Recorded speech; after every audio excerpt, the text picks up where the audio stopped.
chúng ta là chuyên nghiệp có thiết kế ra hội nghị với việc trình diễn của hội nghị đến từ công ty người mẫu Tây Đô, các bạn thể hiện tóc của nhà mẫu quốc tế từ An Giang, các bạn trình diễn các vợ xứng đáng để chào đón tay thật lớn của chúng ta đúng không?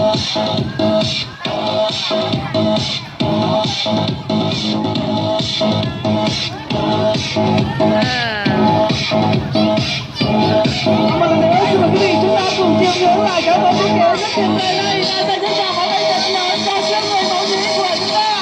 Em Min ở đây.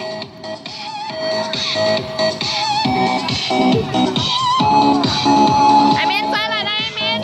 Jasmine, nhau đây kiếm mẹ nè. Vô đây mà đi, vô giữa. Quốc tế đến từ An Giang, vâng, nhà tạo mẫu quốc tế, mẫu rất tuyệt vời của mình. Vâng, xin mời chào pháo tay thật lớn để chúc mừng nhà tạo mẫu và các bạn đến từ công ty người mẫu Tây Đô qua bộ sưu tập gốc hội nhí. Thứ bắn hả? Chị đi bắn lắm. Từ từ đi nhá, chắc không đi.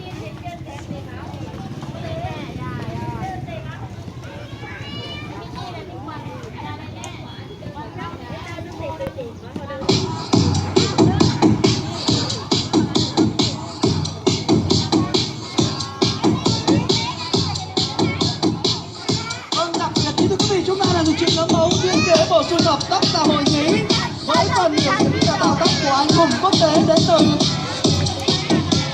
An Giang. Vâng, các nữ rất vô cùng ấn tượng với phần thể hiện rất là tuyệt vời của các người mẫu nhí đến từ công ty người mẫu nhí Tây Đô. Và đặc biệt như thưa quý vị, các mẫu tóc vô cùng ấn tượng, bộ sưu tập tóc tạo hội nhí vừa rồi thì được thể hiện bởi tay kéo từ đôi nhà tạo mẫu hùng quốc tế đến từ tỉnh An Giang. Vâng, các bé hiền lên như một nàng công chúa với mái tóc rất là tuyệt vời, đặc biệt sử dụng dòng sản phẩm lao tốt với độ gò, chủng loại và màu sắc để tạo nên cho các bé một cái rất là ấn tượng, rất là nhẹ nhàng, rất là nhỏ, rất là dễ thương đó ạ. Và chúng ta sẽ một tràng pháo